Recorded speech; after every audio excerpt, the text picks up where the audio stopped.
So in the earlier video, we introduced this concept of VSEPR, all right, which is a theory that is designed to explain what shapes different molecules take. All right, and so we made it through a couple of these examples here. And when we left off, we were talking about this particular example right here. All right, so in this particular example, we had three clouds, all right, which would be this single bond right here, this double bond right here, and this lone pair. All right, so I wanted to show a little bit of a simulation, right, that gives a little bit of a better explanation for why this particular molecule is going to have that bent shape. All right, in fact, I mean, after all, it's got three atoms. Why doesn't it just adopt a straight line? All right, okay. All right. So in this simulation here, you've got a central atom and you've got a double bond to an atom over here, and you've got a single bond to an atom over here. All right. And if this is all that there was to the molecule, this would indeed be a straight line. All right. This would be linear triatomic. But what this simulation allows you to do is to see what would happen if we added a lone pair. All right.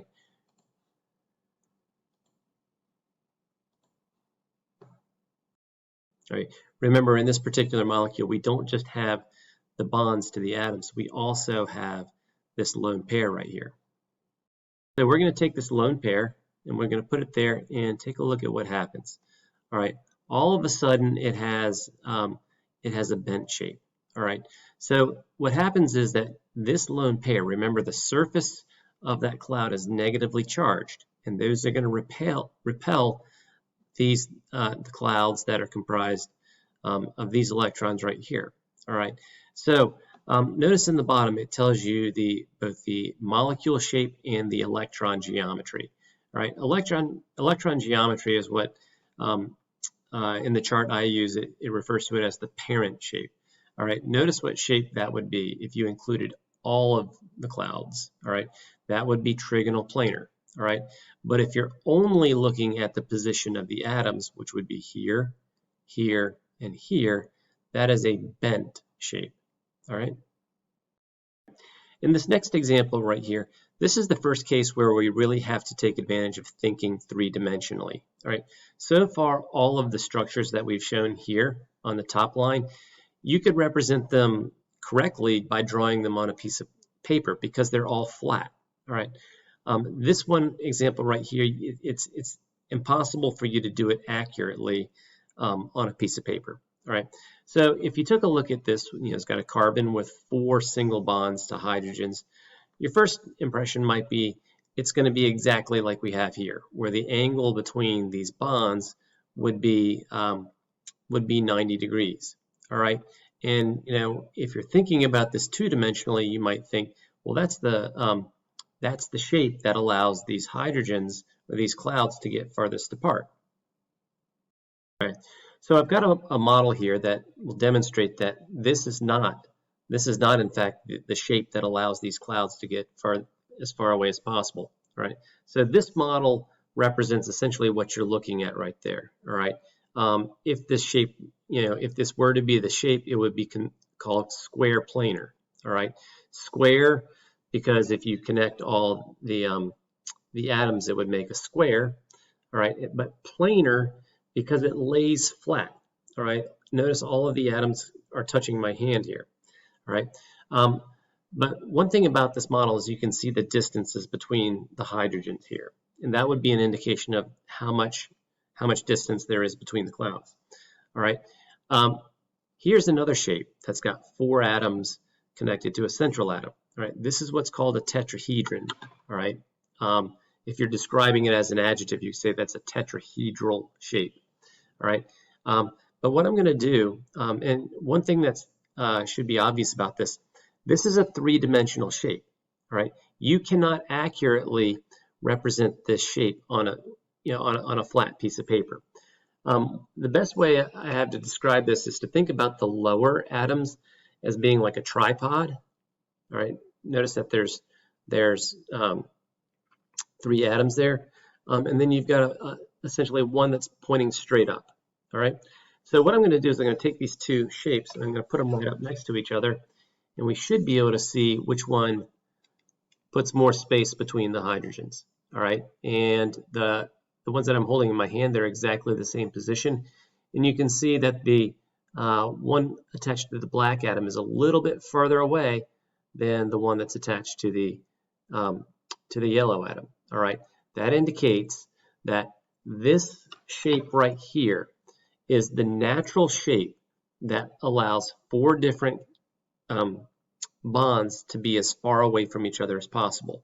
All right, so if we were to use the chart, we would say it's got 4 clouds, all right, and all 4 of those are atoms, all right. And so notice that both the parent shape, that's including all of the clouds, plus and the molecular shape are tetrahedral, all right. If you look at where the atoms are, and notice there's an atom at the end of each of the clouds, that's tetrahedral, all right.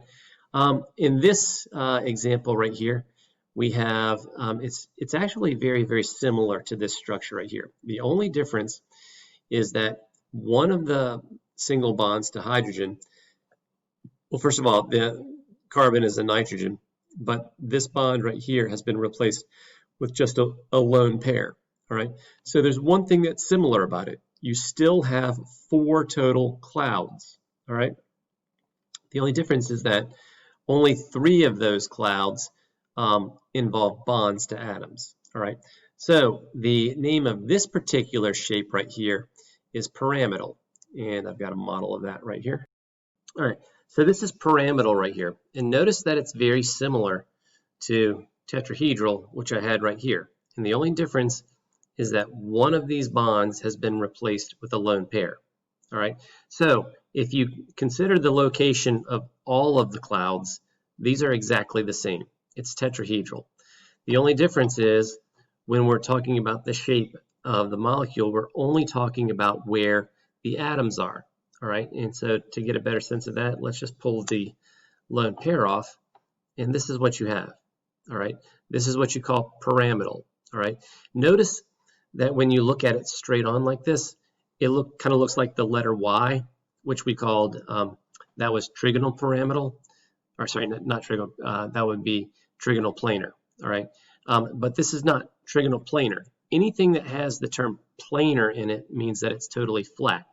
And you can't tell from looking at it like this, but when you put it in your hand, notice that one of the atoms rests off, above the plane of the other atoms, all right?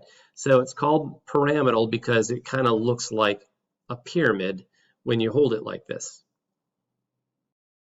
One thing I want to point out is even though it's impossible to draw this accurately on a piece of paper, chemists a lot of times will use a little shorthand, almost a little optical illusion to create the impression of 3 dimensions, all right? So if you take a look at this right here, all right, notice that there's 4 lines coming off the center, all right?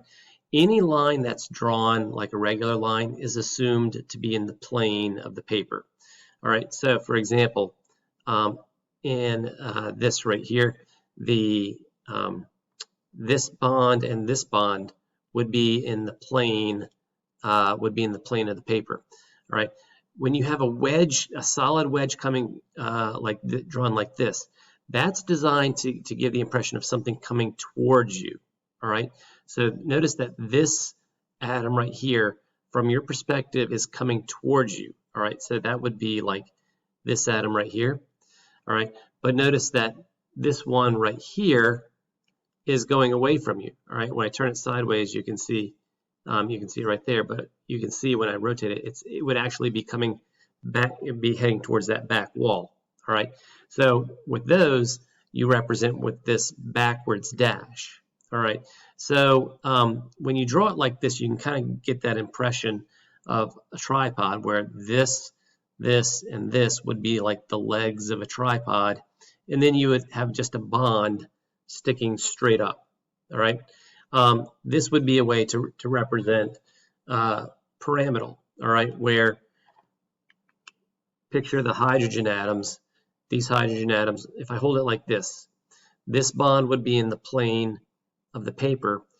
This bond is coming towards you. This bond back here is coming back a little bit away from you. And then you've got the lone pair sticking straight up. All right.